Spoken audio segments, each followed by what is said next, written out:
Vamos agora para a parte 14 da nossa série de mensagens. Parte 14 nossa série é Aprendendo a Buscar ao Senhor. E hoje nós vamos falar sobre a perseverança em oração, buscando ao Senhor, sendo perseverante em oração. Ou seja, nós não vamos falar simplesmente sobre a oração em si, mas nós vamos falar sobre a ideia de que a oração precisa ser perseverante. Lucas capítulo 18.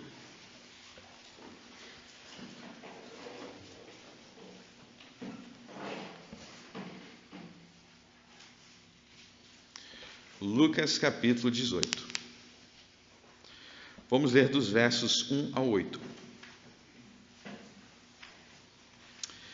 E contou-lhes também uma parábola sobre o dever de orar sempre e nunca desfalecer, dizendo: havia numa cidade um certo juiz que nem a Deus temia, nem respeitava o homem. Havia também naquela mesma cidade uma certa viúva, que ia ter com ele, dizendo: faze-me justiça contra o meu adversário. Por algum tempo não quis atendê-la, mas depois disse consigo: ainda que não temo a Deus, nem respeito aos homens, todavia, como esta viúva me molesta, hei de fazer-lhe justiça, para que enfim não volte e não me importune muito. E disse o Senhor: ouvi o que diz o injusto juiz. E Deus não fará justiça aos seus escolhidos, que clamam a Ele de dia e de noite, ainda que tardio para com eles? Digo-vos que depressa lhes fará justiça.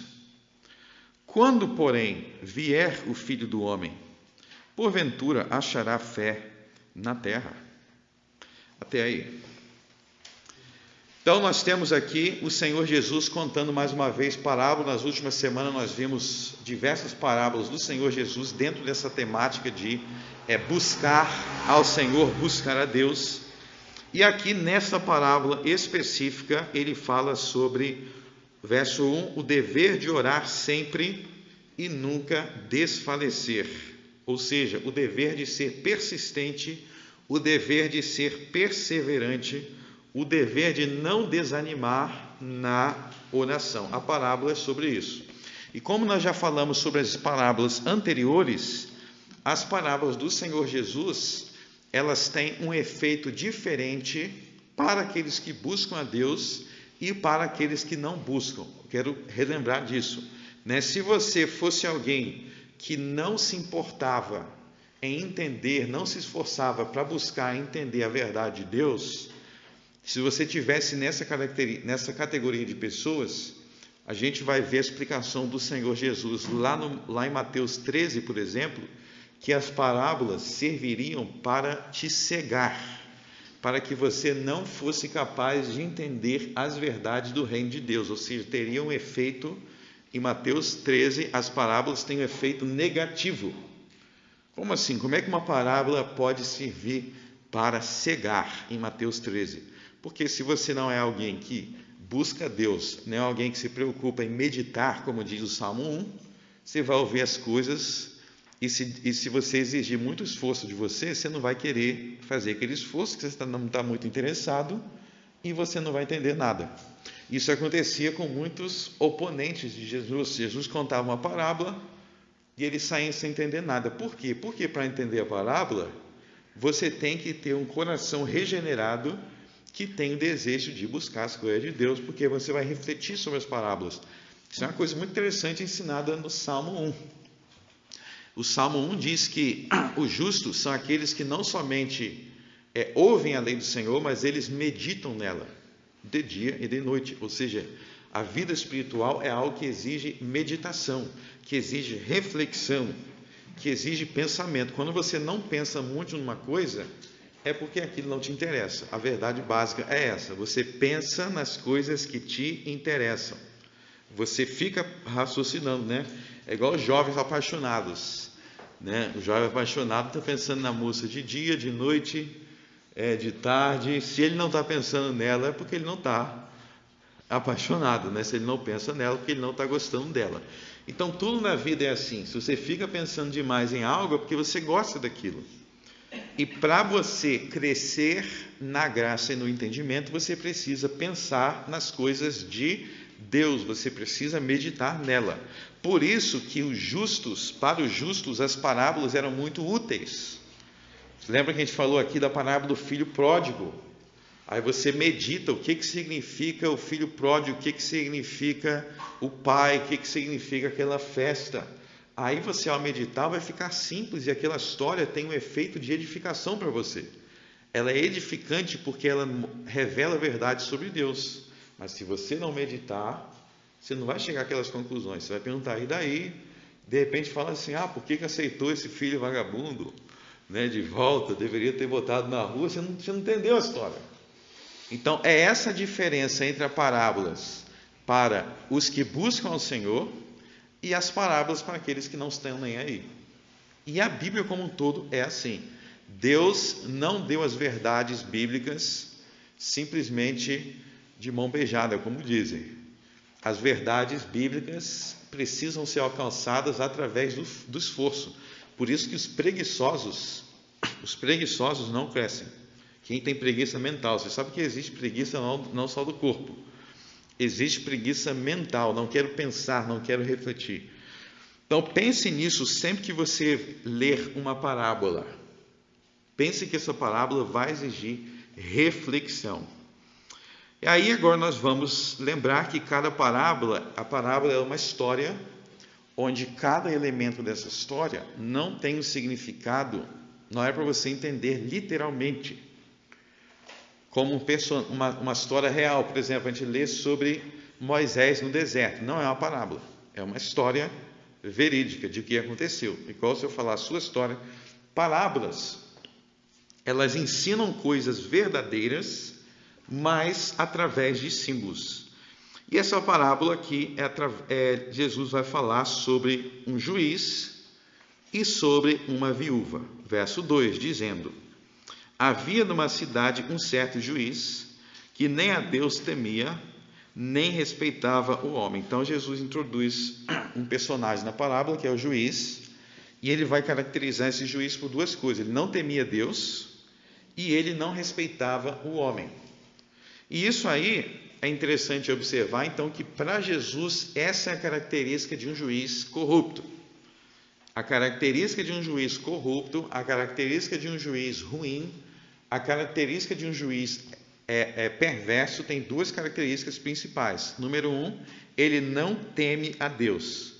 Número 2, ele não respeita o homem. Então, o temor a Deus e o respeito ao homem é o fundamento da justiça. E isso, inclusive, nos leva a refletir sobre os nossos próprios juízes no Brasil. Os nossos próprios juízes. A gente pode falar aí de juízes mais desconhecidos, a maioria é desconhecido, né? Ou os juízes mais famosos, aqueles que ocupam cargos altos, né? Que estão no STF. Todo juiz a gente tem que avaliar por esse padrão de Jesus. Esse homem é alguém que tem algum tipo de temor a Deus e ele tem algum tipo de respeito ao ser humano. Você vê que essa divisão é uma divisão que Jesus sempre segue, né? Quando perguntaram para Jesus, qual é o maior mandamento? Jesus fala, amar a Deus, amar o próximo. Então, o resumo de toda piedade, de toda justiça, são os deveres em relação a Deus e os deveres em relação ao próximo. E aí a gente já sabe que muitos juízes do Brasil já estariam igual isso aqui, né? Nem a Deus temia e nem respeitava o homem. O que é temer a Deus? O que é temer a Deus? Vamos refletir um pouco sobre esses dois pontos. Temer a Deus, algumas pessoas se perguntam, será que é simplesmente ter medo? Simplesmente ter medo? Vamos refletir. Temor na Bíblia, ele não é simplesmente equivalente ao medo. Temor não é simplesmente igual ao medo, mas ele contém um elemento de semelhança com o medo. Qual a diferença entre temor e medo? Qual a semelhança? Bom, a diferença é o seguinte: tem alguém que tem medo de aranha? Se alguém fala, tem medo de aranha, lá atrás. Tem gente que tem medo de barata, Tem gente que tem medo de sair na rua, tomar um tiro. Bom, o medo, tem uma coisa que o medo inclui algo ruim que pode vir a acontecer com você. Tem aquela questão ruim que pode vir a acontecer com você. O temor tem essa ideia de que algo ruim pode acontecer, mas o temor inclui o respeito à autoridade. Então você não tem temor da aranha, porque a aranha não é uma autoridade justa. Na verdade, você acha que ela pode te picar, pode te atacar alguma coisa. É uma aranha que estou vendo ali? Veio ilustrar o sermão. Ela veio ilustrar o sermão. Então, quando você fala, eu tenho medo de sair na rua, tomar um tiro, não inclui um respeito a uma autoridade. O temor na Bíblia é usado quando você tem uma consequência ruim, mas essa consequência ruim é em virtude de uma autoridade justa. Então, quando o filho fala, por exemplo, eu temo o meu pai, na linguagem bíblica, eu tenho temor do meu pai, não é simplesmente um medo, mas é aquele sentimento de que pode ter uma consequência ruim se eu fizer algo de errado, e ele vai com justiça me castigar. Então, o temor na Bíblia inclui o respeito, inclui o reconhecimento da autoridade justa. Então, a Bíblia não ensina que nós devemos ter medo de Deus, como se ele fosse um criminoso que pudesse nos assaltar, ou como se ele fosse uma barata, mas nos ensina a temer a Deus. Ou seja, sabendo que ele é justo, sabendo que ele é reto e que ele castiga injustiças, que ele castiga malfeitores, que ele faz justiça. Isso é temor, e essa é a diferença entre temor e medo. São duas coisas diferentes. Tem pontos de semelhança, mas são duas categorias diferentes. Então, quando é dito aqui que o juiz não temia a Deus, quer dizer que ele não tinha respeito pela autoridade de Deus, que ele não tinha o reconhecimento que se eu fizer algo contra alguém, se eu injustiçar alguém, se eu fizer uma injustiça contra alguém, Deus pode com justiça me castigar. E é isso que falta em muitos dos nossos juízes, e é isso que falta em muitos dos nossos governantes. Eles não reconhecem que Deus julga de acordo com as nossas obras. Que Deus é aquele que, se nós fizermos o mal, se nós maltratarmos as pessoas, vai haver consequência. É óbvio que grande parte dos governantes do Brasil não temem a Deus. Muitos, inclusive, dizem acreditar em Deus, né? Eles dizem, a maioria vai dizer. É difícil você vai encontrar uma pessoa que diz assim, não acredito em Deus. Mas eles não acreditam de verdade, eles não temem, não há temor, porque a gente vê eles roubando, porque a gente vê eles fazendo injustiça. Se eles temessem a Deus, eles reconheceriam o quê? Sua justa autoridade por castigar essas coisas. Então, já vai aqui até um adendo. Façam o que Paulo diz em 1 Timóteo, orem para Deus levantar juízes que o temam, e orem para Deus levantar governantes que temam a Ele. Temam a Ele de verdade, não esses fakes que tem aí, mas que temam a Deus de verdade. E o que flui do temor a Deus? Flui o respeito ao homem. O que quer dizer respeito ao homem? É um respeito, é uma consideração pelos direitos que o homem tem, pelas condições que o homem... A gente vai falar aqui da viúva, né? Vamos entrar em detalhes por que ele menciona a viúva, mas o respeito ao homem é um reconhecimento geral de que o homem, por ser humano, o ser humano, por ser humano, ele tem determinados direitos, e esses direitos devem ser respeitados. Direito à vida, direito à propriedade, ele não deve ser roubado, ele não deve ser explorado, e assim por diante. Então, temor a Deus, respeito ao homem, resume todos os deveres, é um resumo aí, de todos os deveres dos juízes e dos governantes. E aí Jesus vai introduzir um segundo personagem na parábola, que é a viúva. Havia também naquela mesma cidade uma certa viúva que ia ter com ele, ou seja, com o juiz, dizendo: faze-me justiça contra o meu adversário. Faze-me justiça contra o meu adversário. Por que é que Jesus aí menciona a viúva, né? Todo mundo aqui, eu creio que já percebeu que a Bíblia, com muita frequência, existe um quarteto na Bíblia. Quem é esse quarteto? O quarteto dos necessitados na Bíblia a Bíblia vai falar muito da viúva, do órfão, do estrangeiro e do pobre. São as figuras que a Bíblia cita com mais frequência como necessitados. Por que a Bíblia cita esses 4 como os mais necessitados? Porque esses 4 são os mais vulneráveis. E eles são mais vulneráveis porque tem algo que outras pessoas têm que eles não têm.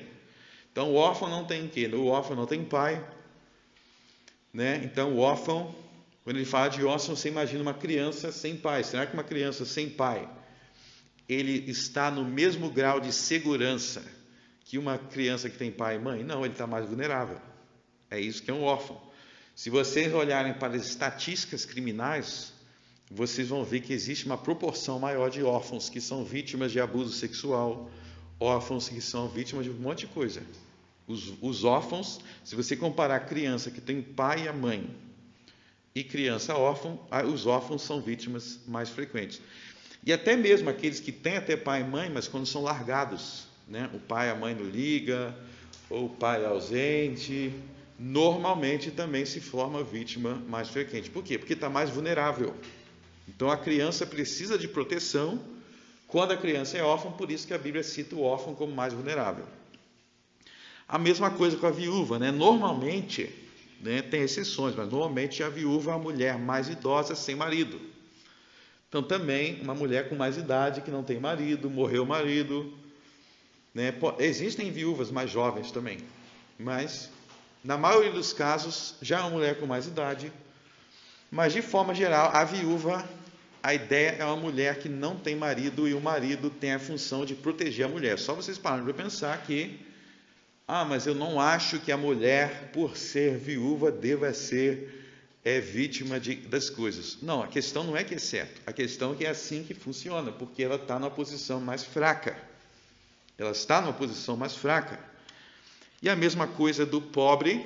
O pobre, ele não tem dinheiro, né? Então entra a vulnerabilidade de que ele não tem dinheiro para fazer as coisas, então ele se torna mais vulnerável. E o estrangeiro, né? O estrangeiro, quando a Bíblia fala de estrangeiro, é o que a gente chama hoje de imigrante, que o imigrante ele não é um cidadão, e como ele não é um cidadão daquele país, ele também se torna mais vulnerável diante das coisas que o cidadão, quem já mora ali, quem já conhece o lugar, o imigrante muitas vezes não fala a língua, ele não fala aquele idioma, aí ele já não tem como explicar direito. Então pense na figura de um imigrante que não sabe falar a língua do lugar, que não entende como é que funciona o lugar, então fica mais fácil de enganá-lo, fica mais fácil de enrolá-lo. Então essas 4 categorias de pessoas são as que a Bíblia cita com muita frequência. Não quer dizer que somente essas 4 pessoas é que têm direitos. Não é somente essas 4 pessoas que têm direitos. Tem um texto que eu acho muito, muito bonito, um dos documentos que eu acho mais bonito da história humana. Se alguém aqui nunca leu, eu recomendo ler, muito bonito, que é a Declaração de Independência dos Estados Unidos. A Declaração de Independência dos Estados Unidos é um dos documentos mais lindos da história humana, porque ele começa... Nunca li a Declaração de Independência do Brasil, talvez eu deva ter vergonha disso, mas a Declaração de Independência americana começa dizendo assim, eu não vou lembrar das palavras exatas agora, mas diz que reconhecemos que todos são criados por Deus iguais e dotados do direito à vida, à propriedade, à liberdade, e ele vai citando os direitos das pessoas lá. Então ele coloca, criado por Deus, todo mundo foi criado por Deus, foi criados por Deus com os mesmos direitos. dentre os quais estão, ele vai citar a vida, direito à vida, né, de ninguém te matar, direito à liberdade, que ninguém pode tirar a sua liberdade, assim por diante.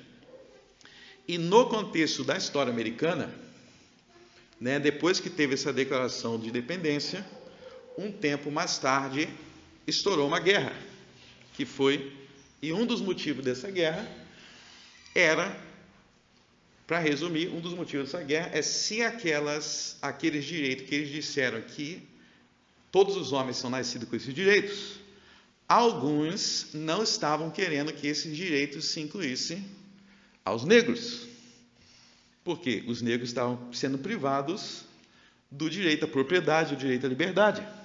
E aí foi a famosa Guerra Civil Americana. Então a Guerra Civil Americana foi uma guerra, na verdade, se você parar para pensar, tinha outros motivos, nem todo mundo tinha motivo bom, mas era uma guerra em torno da declaração de independência anos mais cedo. E essa é a ideia, que todos os homens têm direitos. Todos os homens têm direitos à vida, todos os homens têm direito à propriedade, todos os homens têm direito à liberdade. E essa é uma ideia que, na verdade, tem raízes bíblicas. Essas guerras que muitas vezes são lutadas para garantir esses direitos, né? Que alguém não está recebendo esse direito, isso tem raízes bíblicas. Por quê? Quando Deus fala sobre a viúva, quando Deus fala sobre o órfão, quando Deus fala sobre o estrangeiro, quando Deus fala sobre o pobre, Ele está dizendo que essas pessoas aí, muitas vezes não estão recebendo os seus direitos, mas elas têm em virtude de ter sido criadas por Deus. Ou seja, o fato da viúva não ter um marido para protegê-la, o fato do órfão não ter os pais para proteger, o fato do estrangeiro, o fato do pobre, não quer dizer que eles têm menos direitos. Então, quando Jesus destaca essas pessoas, é para dizer, ó, essas pessoas, perante a sociedade não se preocupa muitas vezes com elas, né? Muitas vezes não se preocupa, mas Deus se preocupa com elas, porque os direitos que essas pessoas têm é derivado do fato de elas terem sido criadas por Deus. O fato de elas terem sido criadas por Deus.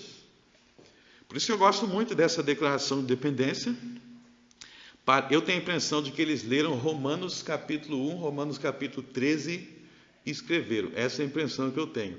Mas, infelizmente, em nosso mundo, esses princípios tão nobres nem sempre são seguidos. E é isso que Jesus está mostrando aqui. Nem sempre os juízes vão reconhecer esses princípios. Eles vão reconhecer o que? Você tem mais dinheiro, então vou me preocupar com o seu caso. Agora, você é uma viúva, não tem nada para me oferecer, não tem nada para botar no meu caixa 2, eu não estou nem aí. E é assim que muitas injustiças vão se perpetuando no mundo. Então, quando a Bíblia chama atenção para essas categorias de pessoas, não é porque só elas que devem ser protegidas. Todo mundo deve ser protegido, mas porque elas são mais vulneráveis e, na verdade, em todas as sociedades, né? Você pensa aí,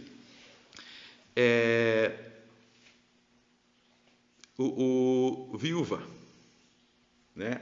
A mulher que tem família, todo mundo lembra dela. A viúva, muitas vezes, nem mesmo os filhos, né? Fica até mesmo sem os filhos. E aí, continuando então, no verso 3, esta viúva, havia também naquela mesma cidade uma certa viúva que ia ter com ele, dizendo: faze-me justiça contra o meu adversário. Faze-me justiça contra o meu adversário. Então ela tem um adversário. Quem que é o adversário aí? Em resumo, é alguém que está querendo se aproveitar dela ser viúva. É alguém que está querendo tomar alguma coisa. E aí entra muitas vezes, quando morre alguém, entra disputas de herança, onde muitas vezes se faz injustiça. Ou agora vamos aproveitar que morreu, a gente pode roubar, agora essa mulher está na casa sozinha. Vocês sabem que, inclusive, crimes de invasão de casa acontecem com mais frequência quando veem que assim, uma mulher idosa, que está sozinha, acontece mais. Não que não aconteça invasão em outras casas, mas se vocês pegarem estatísticas, quando os ladrões veem que é mais vulnerável ali, eles atacam mais. É mais fácil para eles atacar do que se tiver mais proteção. Então, ela está sofrendo, alguém está querendo se aproveitar dela como viúva, e ela está pedindo para o juiz fazer justiça. E aí, a gente já viu que esse juiz aqui, ele não está nem aí. Por que ele não está nem aí? Porque ele não teme a Deus e não respeita o homem. Ele não teme a Deus e não respeita o homem. E aí, no verso 4, por algum tempo não quis atendê-la. Ele está nem aí. Por que ele não quer atendê-la? Porque isso vai dar trabalho para ele, não só porque aquela mulher não é importante, mas muitas vezes porque ele não quer mexer com aquele adversário. Porque muitas vezes aquele adversário é alguém que tem poder, é alguém que tem influência, é alguém que a gente simplesmente não quer colocar, como dizem, a mão naquele... Pode ter abelha ali, né? Pode ser um enxame de abelhas. Então ele não quer atender. E aí há vários motivos que podem estar em jogo. Mas depois disse consigo: ainda que não temo a Deus, nem respeito os homens, todavia, como esta viúva me molesta, hei de fazer justiça, para que enfim não volte e me importune muito. Ou seja, ele não está nem aí, mas a mulher perturba tanto ele, está todo dia lá, ó, me faz justiça, me faz justiça, me faz justiça, que ele fala assim: deixa eu resolver logo esse caso, para eu ficar tranquilo. Inclusive, isso aí ensina algo, antes de a gente entrar no sentido mais espiritual da parábola, isso nos ensina algo sobre como muitos dos governantes, dos juízes do nosso tempo também funcionam. Muitos deles, eles só vão fazer as coisas se foram perturbados, né?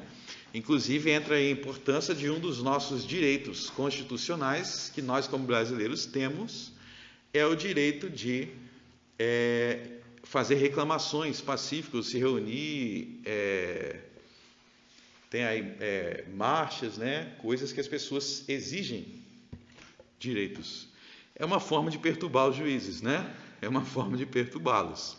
Mas a ideia é exatamente isso, é que ele não queria atender, mas ela ganhou não pela força, não pelo dinheiro, mas pela importunação. E tem juiz, tem governante que só tem que encher muita paciência para eles fazerem alguma coisa. E aí que vai vir o argumento de Jesus. No verso 6, e disse o Senhor: ouvi o que diz o injusto juiz. Ouvi o que diz o injusto juiz. Então Jesus está mandando você ouvir o injusto juiz. O que o injusto juiz diz no verso 5? Como esta viúva me molesta, hei de fazer-lhe justiça, para que enfim não volte e não me importune muito. Jesus está mandando ouvir isso. Aí Jesus vai lançar um argumento sobre Deus. Verso 7. E Deus não fará justiça aos seus escolhidos que clamam a Ele de dia e de noite, ainda que tardio para com eles. Então, qual é o argumento de Jesus no verso 7? O argumento de Jesus no verso 7 não é que Deus é como esse juiz injusto. Não é esse o argumento. O argumento, na verdade, é o contrário. O argumento é: se um juiz, mesmo sendo injusto, ele faz justiça quando a viúva é insistente, muito mais Deus que é justo. Então, o argumento aqui é que se nós dissermos que Deus não está disposto a fazer justiça, se nós dissermos que Deus não se importa com aqueles que clamam a Ele por justiça, nós vamos dizer que Deus é pior do que o juiz injusto. Então, o argumento de Jesus é o seguinte, dito de outra forma: tome cuidado com a forma com que você enxerga a Deus. Porque há maneiras que as pessoas agem com Deus, há maneiras que as pessoas enxergam a Deus, a forma de falar sobre Deus que parece que Deus para aquela pessoa é pior do que um juiz injusto. Então, se até um juiz injusto, de vez em quando ele faz justiça, como é que a gente vai dizer que Deus não faz? Ou que Deus não se importa com clamores? Argumento parecido com esse, Jesus faz no Sermão do Monte. Abram em Mateus capítulo 7.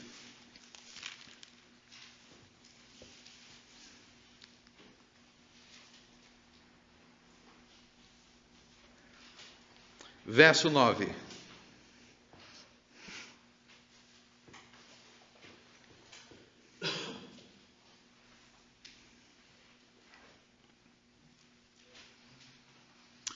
Mateus 7, 9. E qual dentre vós é o homem que, pedindo-lhe pão o seu filho, lhe dará uma pedra? E pedindo-lhe peixe, lhe dará uma serpente? Se vós, pois, sendo maus, sabeis dar coisas boas aos vossos filhos, quanto mais vosso Pai que está no céu dará bens aos que lhe pedirem. Então você vê que tem um argumento em torno de um pai mau.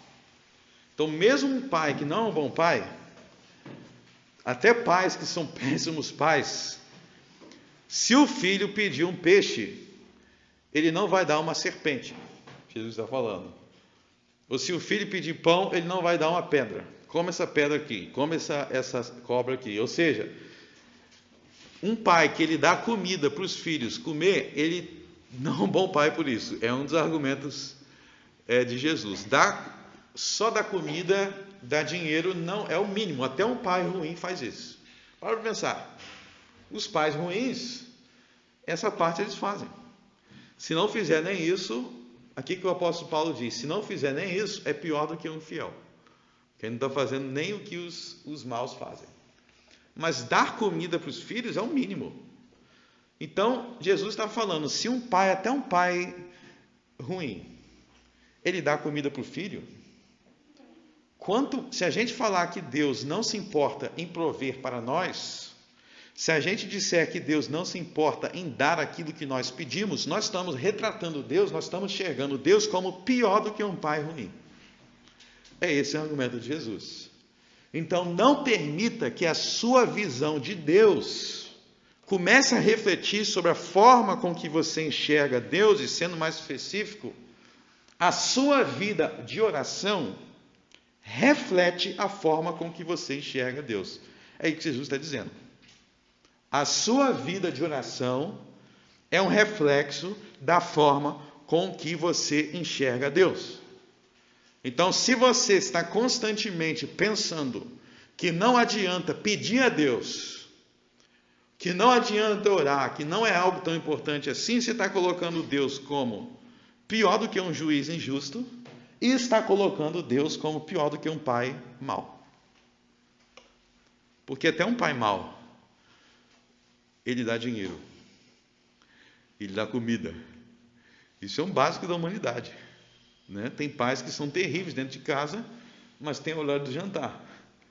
Então Jesus está falando, não está fazendo mais do que a obrigação. Você está dizendo que Deus não te importa em dar as coisas para você? Nem o pai ruim é assim.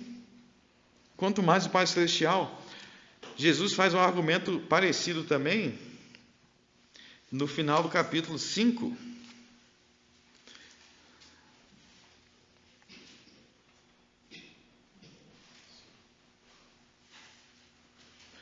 5:46.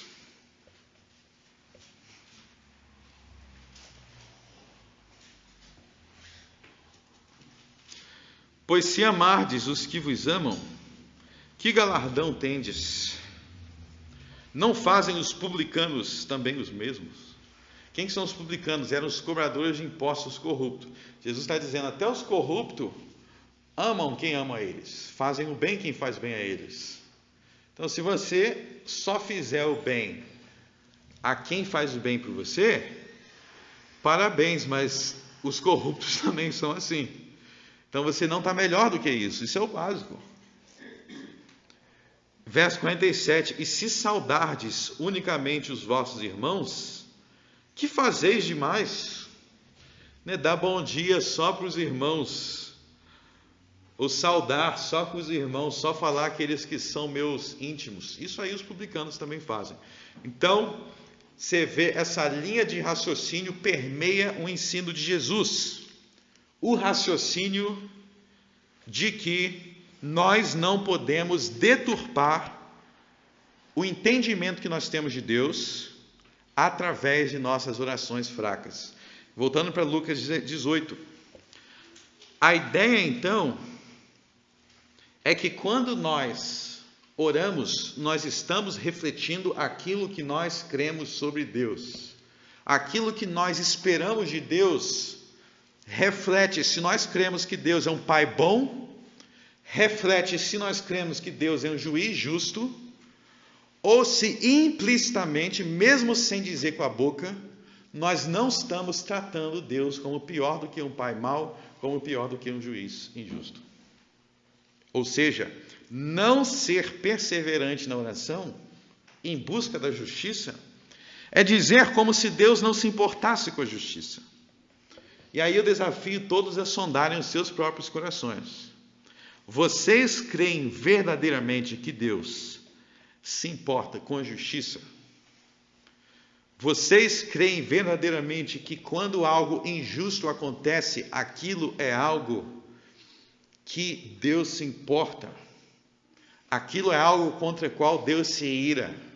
Aquilo é algo que entristece a Deus? Você realmente crê nisso? Ou você crê que Deus é uma figura distante, é uma figura que não se importa com o que acontece na terra, ou seja, é como injusto juiz? E mais do que isso, não é somente crer que Deus se importa, mas você crer que Deus intervém.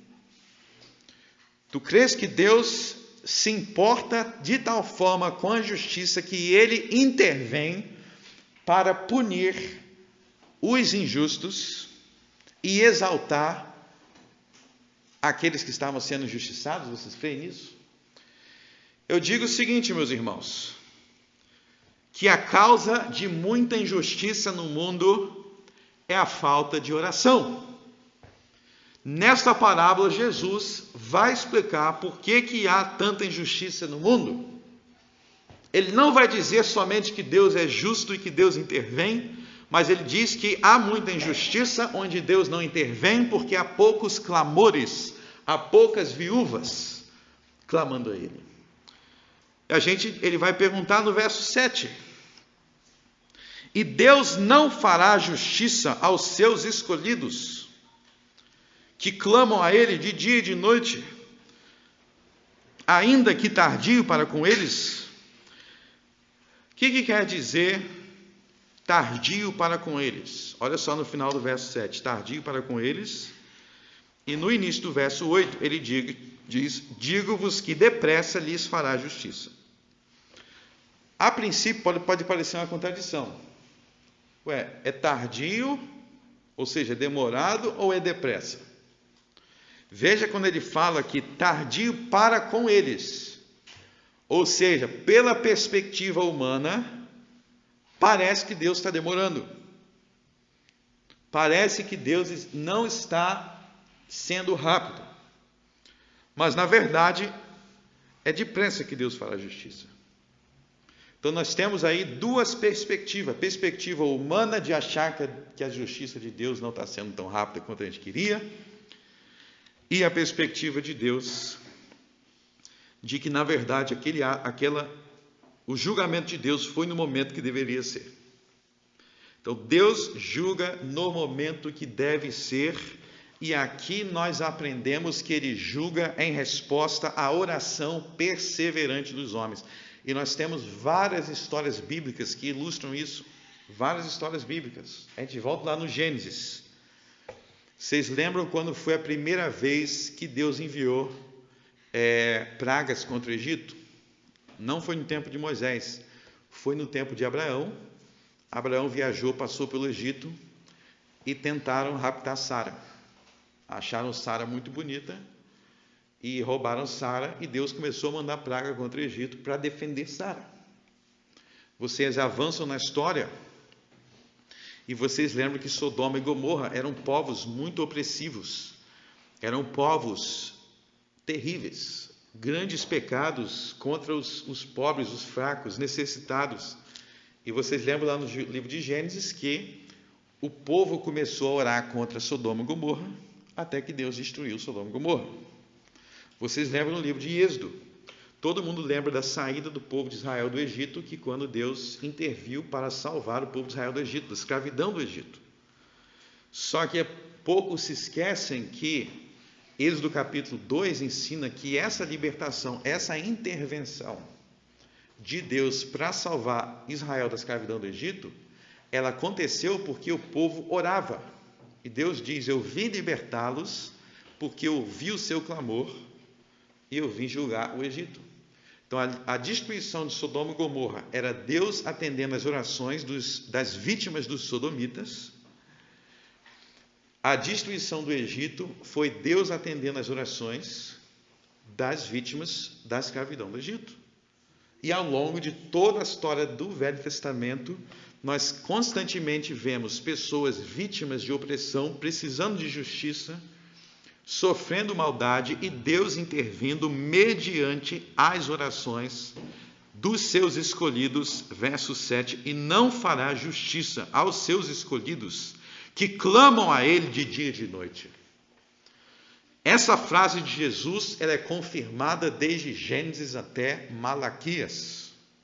História após história de Deus intervindo para julgar pessoas, e para julgar povos, e para julgar nações que faziam e cometiam injustiças. E não só isso, mas que essas vítimas de injustiça clamavam a Deus, pedindo para Deus intervir. Porque tem aqueles que são vítimas de injustiça, mas em vez de clamar a Deus, eles próprios se tornam injustos. Aí entra o problema, porque Deus não vai intervir para socorrer injustos. Deus não vai intervir para socorrer quem foi vítima, mas aí se tornou um agressor também, porque aí você também se tornou culpado. Mas aqueles que clamam a Deus, e clamam a Deus de forma perseverante, Deus promete intervir.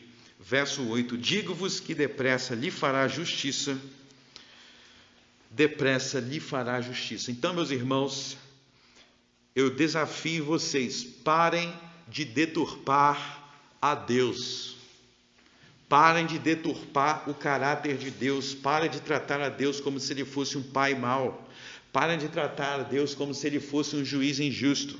E como é que a gente faz isso? Vocês me perguntarão, quando que eu tratei Deus como se Ele fosse um pai mau? Quando nós desistimos de pedir, porque nós não cremos que Ele vai dar.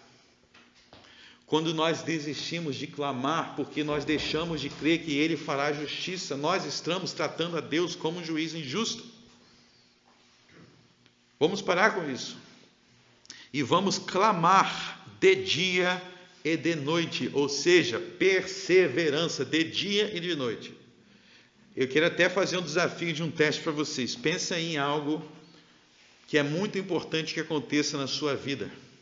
Pense em algo que é muito importante. Se pergunte, você clama de dia e de noite por aquilo? De dia e de noite quer dizer que todos os dias é mais uma vez por dia. De dia e de noite. Perseverante, igual a juíza. Só que tem uma coisa, Deus nunca vai falar, você está me perturbando.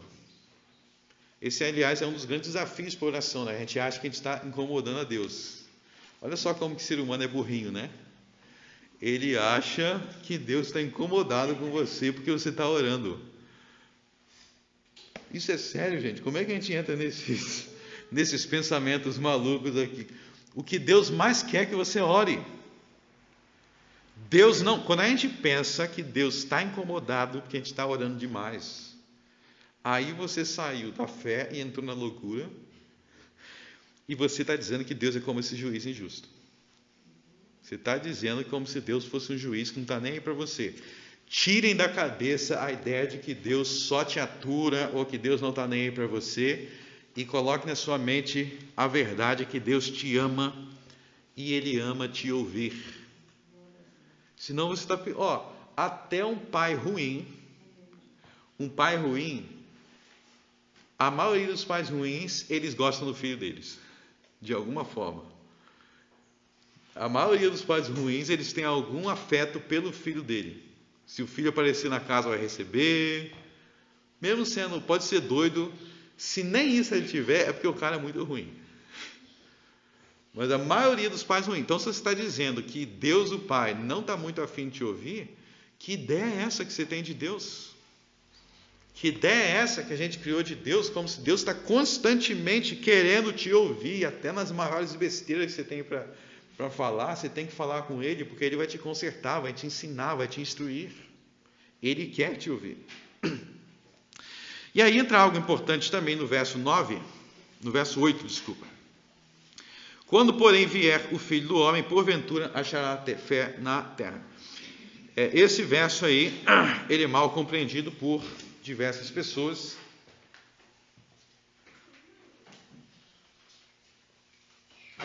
Ele é bastante mal compreendido porque quando, porém, vier o Filho do Homem, porventura achará fé na terra, muitas pessoas pensam que Jesus está falando sobre a sua segunda vinda no fim do mundo.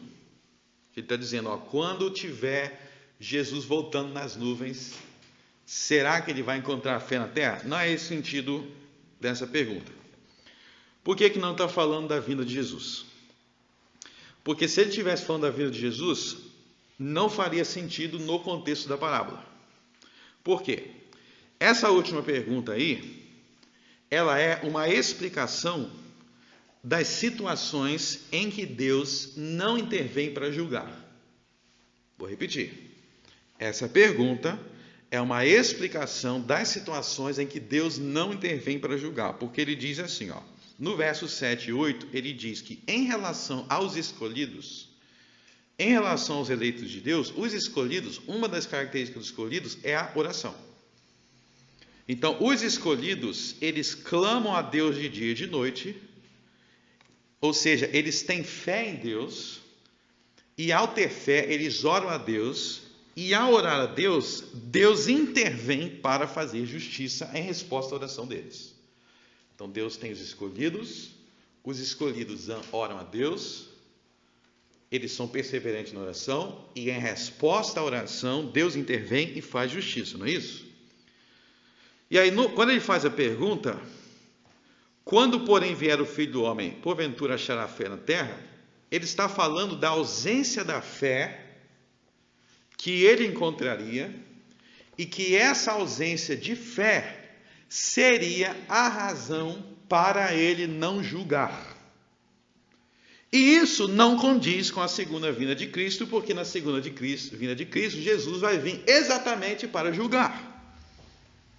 E aqui ele está falando de uma situação em que ele não julgaria, em que ele não interveria, porque ele não encontraria fé. Então ele não está falando da segunda vinda de Cristo. Do que ele está falando? Bom, se você ler o contexto maior do Evangelho de Lucas, a partir de Lucas 9,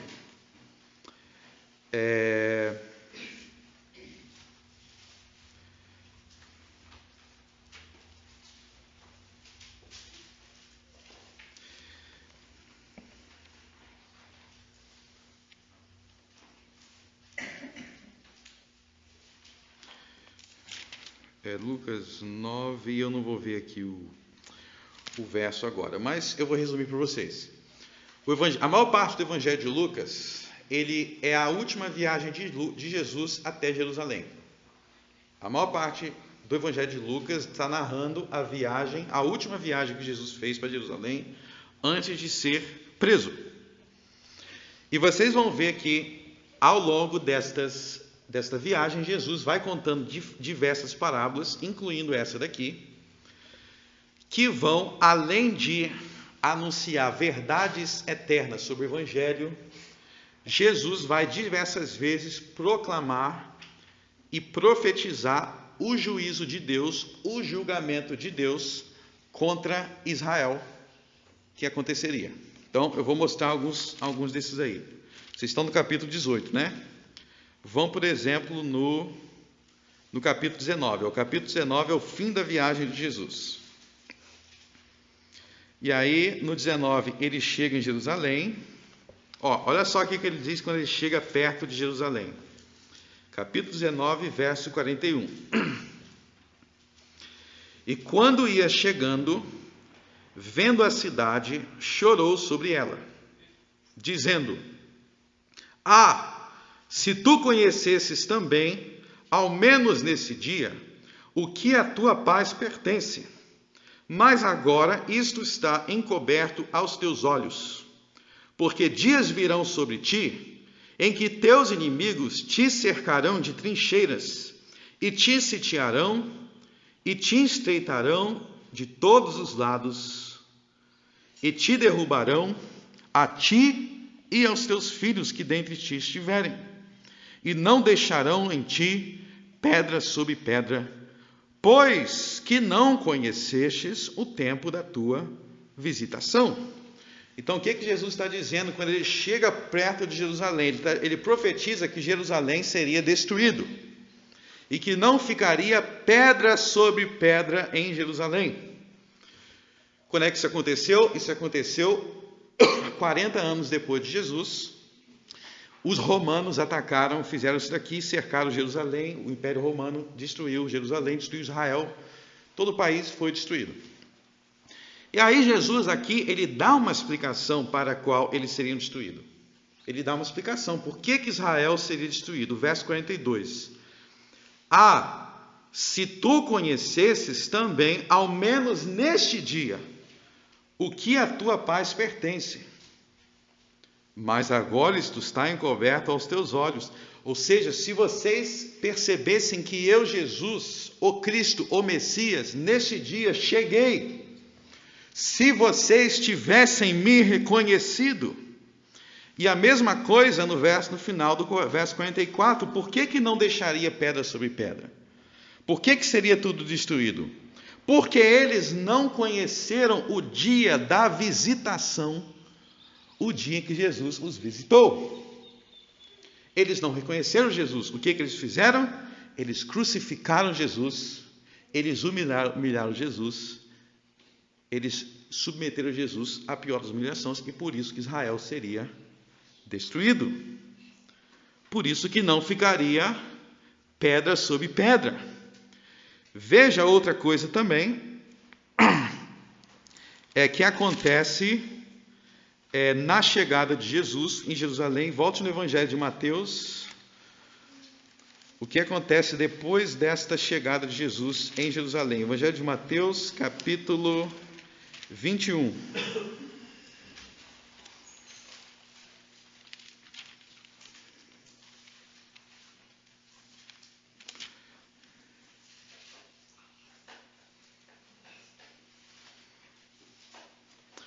Vamos ler, depois que Jesus entrou na cidade, verso 17, capítulo 21, verso 17.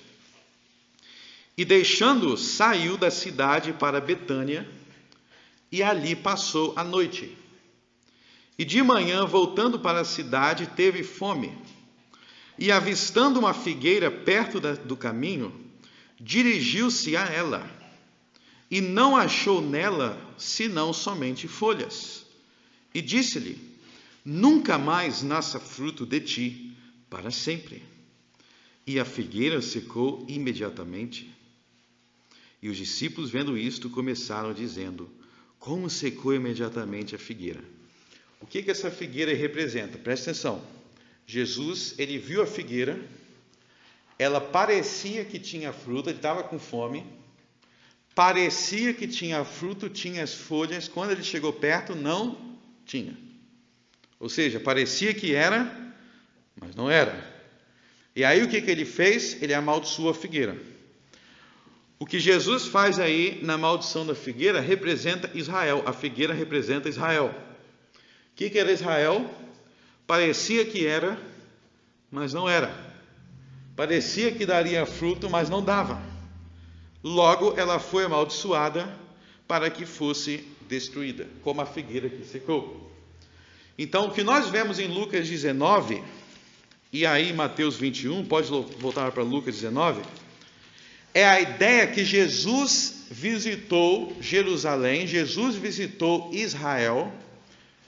Lucas vinha narrando a viagem de Jesus rumo a Jerusalém, e quando Jesus finalmente chegou, ele não encontrou fé. Quando Jesus chegou, ele não encontrou fé. E porque ele não encontrou fé, ele não defendeu Jerusalém contra os romanos. É essa a moral da história. Todos os judeus queriam saber por que nós somos o povo escolhido, por que nós somos os filhos de Abraão, mas por que Deus não nos defende contra Roma? Por que os soldados romanos entram aqui e humilham o nosso povo? Por que os publicanos vêm aqui e arrancam dinheiro de nós dizendo que é imposto? Por que as nossas filhas vivem nessa escravidão, nossos filhos vivem oprimidos pelos romanos? Por que Deus não nos defende? Todo judeu queria saber. Nós não somos os filhos de Abraão? Nós não somos os filhos de Isaac e de Jacó? Não nos deu Deus a lei? Por que os romanos nos dominam? E Jesus respondeu: os romanos te dominam, os romanos vão te destruir, porque quando vier o Filho do Homem, vier até Jerusalém, ele não encontrará fé em vocês. Ele não encontrará fé. Por isso, por quê? Porque em relação à viúva, em relação aos escolhidos que clamam a Deus dia e noite, esses Deus intervém para julgar. Ou seja, se vocês, judeus, clamassem a Deus, se vocês tivessem fé, vocês não seriam oprimidos pelos romanos. E parece que eles são oprimidos até o dia de hoje, não é? Porque até o dia de hoje tem o mesmo problema. Eles não têm fé. Jerusalém continua sem fé. E por isso continua sendo bombardeada. Eles continuam sem fé, fazendo as mesmas perguntas e não entendendo a resposta correta. O problema daquela época era esse e continua sendo o problema agora. E a raiz do problema é a falta de fé. Porque Jesus falou: aqueles meus escolhidos que clamam de dia e de noite, eu ouço, eu intervenho para julgar. E ele está explicando, então, os casos. E quando Deus não intervém para julgar? E quando Deus permite que os romanos destruam aquela terra? É porque não teve fé. Então, volte para o capítulo 18. Versos 7 e 8. Eu vou repetir. Em relação aos escolhidos que clamam de dia e de noite, Deus não fará justiça? Deus não intervém para protegê-lo? Nós podemos inserir histórias do Velho Testamento aí. Quando Israel clamou contra o Egito, Deus não interviu? Quando Israel clamava lá no livro de Juízes contra os filisteus, Deus não interviu? Quando Davi clamou contra os inimigos, Deus não interviu para salvar Davi? Deus não interviu para salvá-lo das Babilônia? Quando os justos clamam de dia e de noite, Deus não intervém, ainda que para eles pareça tarde, ainda que para eles pareça demorado. Mas e vocês, Israel? Quando o Filho do Homem vier, ele está na viagem dele. Quando chegar o Filho do Homem, o Rei, em Jerusalém, ele vai achar fé na terra. Então é por isso que ele não intervém. Não é porque Deus não é justo, é porque vocês não clamam. Então a palavra terra na Bíblia não é só usada para o planeta Terra. Terra na Bíblia é a terra de Israel, a terra do Egito, ela usa terra regional. Quando vier o Filho do Homem, ou seja, quando a viagem dele chegar ao fim, como é que Jerusalém o recebeu? O recebeu com uma cruz, entregando para Pôncio Pilatos. Então, como que eles poderiam dizer que era o problema da Deus que era injusto? Não, não era Deus que era injusto, era eles que não tinham fé e era eles que não clamavam. Era eles que não oravam. Porque Deus é justo, Ele intervém e Ele julga com justiça. Ele intervém e julga com justiça. Muitas guerras é fruto da oração. A gente tem que entender isso. Muitas guerras e vitórias na guerra, na Bíblia, eram fruto de oração. Então tinha uma guerra. Se tivesse oração, teria sido evitada. Não teve oração hipócritas, né? Não adianta vir com oração hipócrita. Porque na verdade oração tinha. Só que era a oração dos fariseus, a oração dos sacerdotes que crucificaram Jesus. Não adianta ter oração se não for a oração do arrependido do coração com fé. Então o Filho do Homem não encontrou fé e por isso ele não interviu para salvar a viúva pobre, podemos colocar assim dentro da palavra de Jerusalém. Por isso Jerusalém foi destruída. Tem muitas passagens do Novo Testamento que às vezes a gente não contextualiza e acaba perdendo a lição, esse vier aí. Se a gente jogar para a segunda vinda, tira do contexto do que Jesus está discutindo ali. Tem outra que muita gente não percebe, que está em Lucas... Não, abra em Mateus capítulo 10. É um assunto parecido. É Mateus capítulo 10.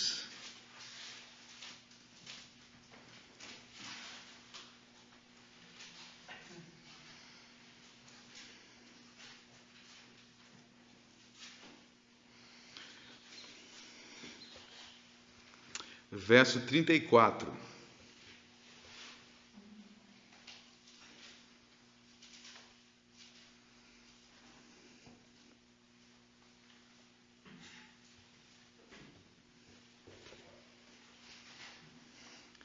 Quando ele diz assim, Mateus 10, 20, 34, não cuideis que vim trazer paz à terra. Não vim trazer paz, mas a espada. Porque eu vim pôr em disseção o homem contra o seu pai, e a filha contra a sua mãe, e a nora contra a sua sogra, e assim os inimigos do homem serão os seus familiares. Até aí. Você vê aí a palavra terra novamente. E alguém pode se perguntar, bom, não há situação em que quando o evangelho chega numa família, existe harmonia? Tipo assim, o pai tem essas situações. Por que então, e não tem situações que o evangelho traz paz? Por que ele diz, não vim trazer? Se você entender que ele está falando em relação à sua vinda à terra de Israel e as consequências que isso trouxe para Israel naquele contexto imediato. Porque naquele contexto imediato, Israel acabou sendo destruído pela guerra. Então o texto aqui, a intenção não é dizer que toda vez que o evangelho chega, nunca vai ter pai e filho fazendo as pazes. Mas pode haver guerra também em nosso contexto. Mas aqui ele tem um contexto imediato, que é o que aconteceu com Israel e com aquela geração que sofreu essas coisas. Então sempre se preocupem com o contexto imediato do que ele está falando ali, para depois aplicar a nós. Então eu quero finalizar dizendo, você é perseverante em oração? Você é perseverante em buscar as bênçãos de Deus, em buscar a justiça de Deus, em buscar as coisas boas de Deus, ou você é do tipo que desiste rápido? Ore uma vez e já desisti. Deus não está nem aí. Essa destruição de Israel foi o resultado disso. Eles buscavam de várias maneiras lutar contra Roma. Não fala com o publicano porque o publicano é amigo de Roma. Mata os soldados romanos. Arruma confusão com Herodes. Tinha várias maneiras que eles se irritavam contra esse domínio. Mas a única maneira certa que eles tinham, eles não seguiram. Que era orar a Deus e buscar Jesus. Orar a Deus e buscar Jesus. Jesus diz, essa era a solução. Essa era a resposta. Essa era a saída. Jesus é a única saída. Jesus é a única solução. Jesus é a única salvação. E todos os povos e nações que não se submetem a Jesus serão destruídos. Vamos orar.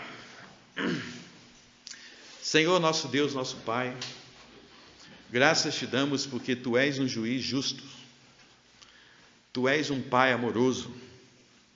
E ainda que para nós as coisas pareçam lentas, nós temos a certeza que Tu atuarás no momento certo, na hora certa.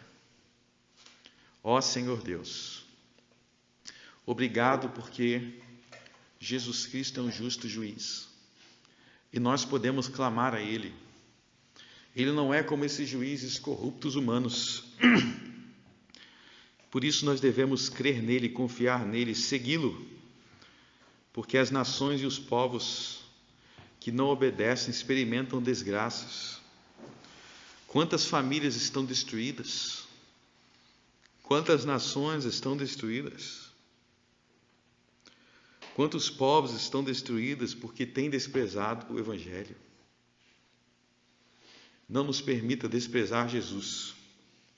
Que o Senhor Jesus encontre fé em nós e não incredulidade. No nome dele nós oramos. Amém.